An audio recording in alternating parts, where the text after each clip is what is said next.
Who is Jordan Smith Jr.? Find out this episode.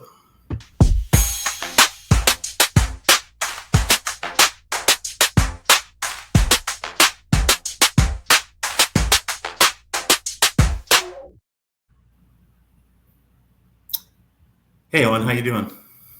I'm doing good. What about you? I'm great. I'm really looking forward to this episode.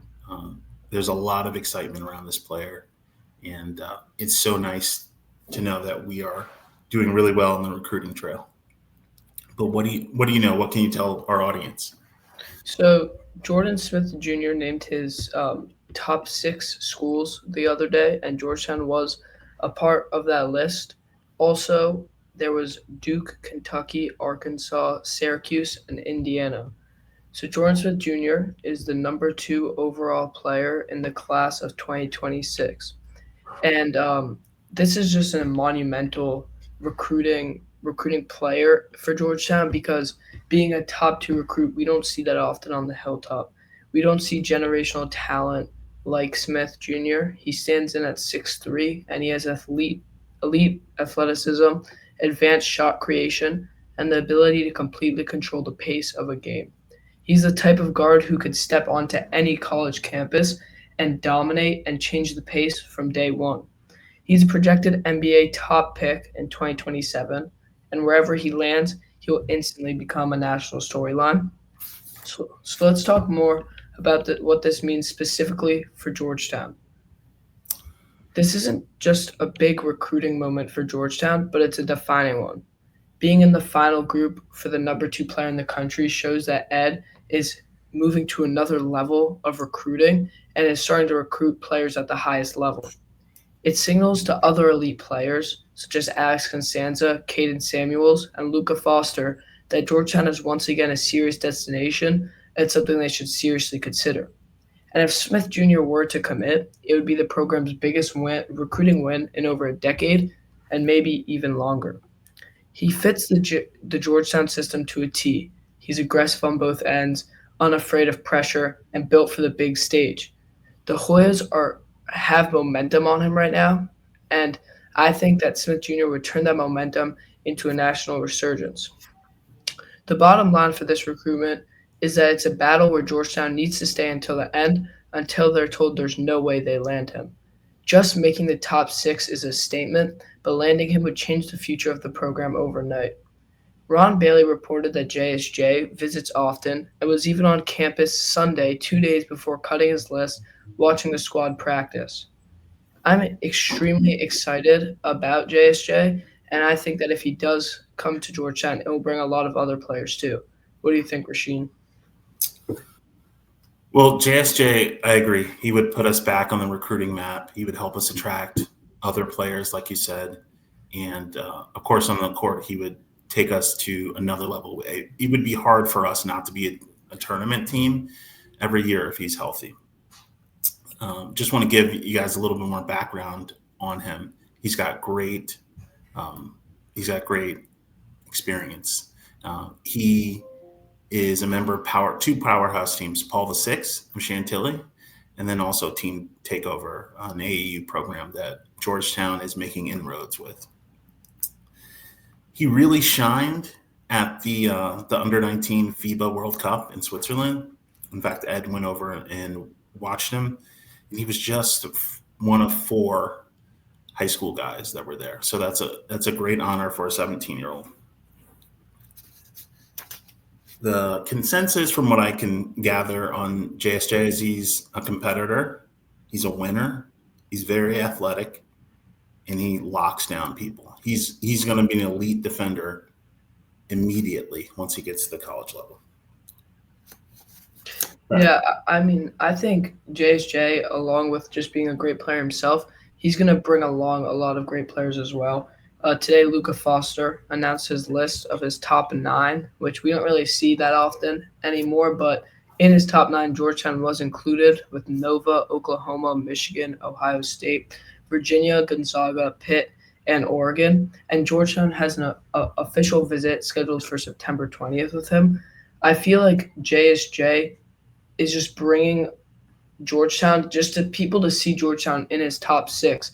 that was posted a couple days ago, it's making people view Georgetown differently. And I feel like if multiple people could come to Georgetown for 2026, we're going to automatically be a tournament team, and we could make a push in March. There was a really interesting article about him in the Athletic on Monday, and there's a really great quote that I think sums him up. He said, "I really just want to win. I feel like if you win, you get anything you want. All the offers, all the gear, all the accolades." That's a really mature attitude for a 17-year-old. Also, to bring that mentality to any college campus is just amazing because you're a young guy. You're not supposed to be a leader right away. But I think JSJ could step into our team, whether we're an older team next year, whether we're a younger team like we have in the past 2 years, and thrive and be a leader on our team. And I think if he does come to Georgetown, or whatever college he goes to, I think he's going to be a one and done player. So he has one shot in college to do stuff in March Madness and make a name for himself. And I have no doubt that he's going to be able to do that no matter where he goes. But I think Georgetown sets up a great place for him because we don't have that star player. And him coming in as the number 2 player in the nation, in some places he is ranked 1, in some places he's ranked less than 2. But either way, him coming in, I think it'd be huge for Georgetown. It would revive basketball on the hilltop, and it would just be something unheard of. I don't think anybody has him less than 5. Have you seen anything like that? I saw him. I think the rivals ranked him at 6 in their latest. Yeah, he's he's the top 2 guard in the country, and they ranked him 6th. I really did not like that ranking. I commented it on my Twitter, but I got a lot of feedback that I think Stephen Anthony made this point that they're ranking them based off their NBA potential, and he's a shorter guy, which is really the only, I think, weakness that he has, that he's short. But I think he makes up for that shortness with his physicality, his athleticism, being able to block guys that are way bigger than him and just get over the rim. So that's where I disagree with you. I think he's got a few weaknesses. I think you're right that his athleticism allows him to compensate.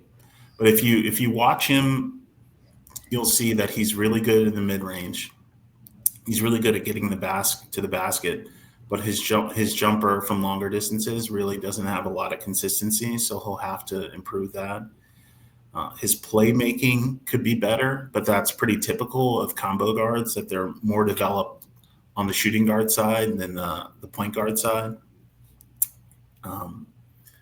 I would say he can get better at creating off the dribble. And what I'd like to see him create a little more separation from defenders when he's getting to the basket. Still, as you know, with all that, he's a perfect fit for Cooley's system because Cooley emphasizes pace and defense. So I don't think he'll have any problems adjusting to college. So I know we got his top 6 on Tuesday, but what do you think his top 2 or 3 is in his recruiting process if you just had a prediction? That's really hard because these are all pretty big money, big NIL spending programs. Many of them, actually, I hate all of these programs, so it's very hard for me to pick one of them. I'm going to say Duke because Duke always has a great recruiting class. And then Arkansas. Arkansas has a lot of money. Calipari is one of the elite recruiters. If you want to go one and done, that's exactly the coach that I would go for. It's the SEC, which is the best conference in college basketball right now. So yeah, that's what I'd say, Duke and Arkansas. But any of them could be, not any of them. I can't imagine Syracuse really being a serious contender. I actually think Syracuse is in his top 3, but I think Syracuse is only in his top 3 for a strategic standpoint. If I were him, I think, and I'm going to Georgetown, I put my top 3 as Duke or Arkansas in one of the spots, and then Georgetown and Syracuse, because Georgetown and Syracuse obviously have a rivalry back when they were both playing each other in the same conference, and that may happen again soon. And I feel like him putting Syracuse and Georgetown together will stir up a lot of stuff, and it will make it kind of be a bidding war. but I That's think like a Georgetown will come out. conspiracy theory you're espousing right now. Yeah, I mean I just think that's a strategic play from him to end up at Georgetown. You put in a Georgetown raffle, but I definitely see him ending on the hilltop next season wearing a Hoya uniform, along with Malik Mack next season and Justin Caldwell. You know what's interesting about this six? Half of them are rebuilding programs: Indiana, Syracuse, and Georgetown. So he obviously wouldn't mind being part of restoring those brands, and that gives me hope. Yeah, I mean, it really depends what he's looking for. If he's looking for a team where he can go, maybe not be the main guy, but be on the starting five and not, or he could be going for a rebuilding team where he wants to bring them back and play on the starting five, their star player, the ball's in his hands, he's the main player. It just depends what he really wants. If I were him, I'd be going for a rebuilding team, bring that team to March Madness and show the fans. And that leads that if he can't go to the NBA, he has a home for him, and his home is Washington D.C. So I think a great home for him in college would be Washington D.C. and Yeah, Georgetown. how excited do you think he would be to stay here? I know obviously being here has the advantage of your friends and family can come see you play. I mean, I just think being a hometown hero is something that like everyone thinks about when they're like a young child playing basketball in the room, playing basketball. They're always thinking like to play for their hometown team and win it for their hometown is just a big thing. And I think it would be very exciting for him to be able to win for his hometown and bring Georgetown back, and obviously have his family members and friends be 10, 20 minutes away from the stadium, being able to go and watch him play and ball out every night. And I think that's something that these other schools don't add, that we have um, a huge case for. If let's say Georgetown landed him, do you think he would start next season immediately? Yeah, I mean, I don't see a world where he comes for a team and doesn't start because I see him starting at Duke. I see him starting at Arkansas. I mean, the number two player in the nation doesn't go to a place to just sit.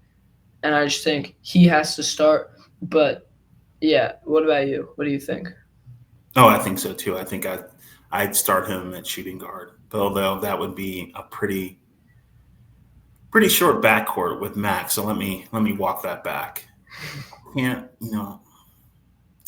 that's would he start over Mac? Would that be Mac would have to be gone basically. Yeah, I mean, I think one of them end up at Indiana, and I don't think that's Jordan Smith Jr. So I feel like next year it will be a very different team. And if we land JSJ, because I think not when we get JSJ, we don't just get him. I think if we get Jordan Smith Jr., we already have Caldwell. I think we're gonna get Alex Constanza. I think we're gonna get um, Caden Samuels. But if we do land Jordan Smith Jr., I think that kind of rules us out for Luca Foster. Hmm. And I'd obviously rather Jordan Smith Jr. But I think we could get one of the best recruiting classes in the nation if we land Jordan Smith Jr. because of just what comes with him. Do do you think? Well, how do you think this affects our relationship with Team Takeover? I mean, obviously, we already have a very good relationship with TTO. I mean, we see Kyle Williams DM about it all the time. Hashtag TTO Hoyas. We're just creating such a great relationship, and I feel like that's something that we need because in a hometown with so many great players coming out from high school, you need to have a relationship with that team because that already gives you a plus on every other team in the nation to be able to land you when you're from that hometown. And I think it's just something that a lot of players keep in mind when they're thinking about a Georgetown versus Arkansas is I'm going to be at home. I'm going to be at a place where I already know I love. And even in Jordan Smith Jr.'s top six posts, his background was Washington, D.C. So, I mean, I think he loves his hometown. He really wants to be with his family. And I just think it would be amazing if he could come ball for us. A good chunk of why I'm so excited about him is the growth of the relationship with Team Takeover. I think that would be huge. Um, for those who saw the Marcus Washington uh, Twitter Spaces, one of the things he said was, "You don't know how much the last 10 years damaged the relationships with AAU." Um, JT3 and especially Patrick Ewing just didn't want to to make those relationships. And our competitors did, all right? That's why Villanova has been able to come in and steal people for a decade. That's why Duke has been able to come in and get guys. So everything we can do to repair that relationship and, more importantly, keep those other schools out, I'm for. Yeah, I completely agree. And I think Ed just has a different view on recruiting. I think that's one of the reasons we brought him in the first place. He's such a good recruiter, and he knows what to say at the right time and how to bring players in. But he's not giving them BS. He's giving them real things that they come here, they're going to start, they're going to play. He can bring these players to the NBA level. We saw with Thomas Sorber, who wasn't even in any mock drafts when he joined Georgetown. Same with Micah Peavy. And they both got brought up to be star players for Georgetown last season and eventually drafted 15th pick and 40th pick in the NBA draft. Yeah, I think that's a huge part of Ed's appeal is that he's very honest, and people respect that. And even if it doesn't work out, he maintains relationships with people, right? So that's why he's so good at getting guys who want a second bite at the apple. Like maybe they were highly ranked, things didn't work out, and they want to come back home. It's sometimes that doesn't work out, but a lot of times it does for Cooley. Well, that's all for this episode. Thank you for joining us on Bleeding Blue and Gray. Please hit the like and subscribe buttons. That's really important to us because it helps people discover the podcast and be seen. Also follow us on Twitter at Big East Hoyas, my co-host. Our podcast feed, Bleed Blue 1789. And of course, I'm Hoya Optimist 33. Until next time, let's go Hoyas.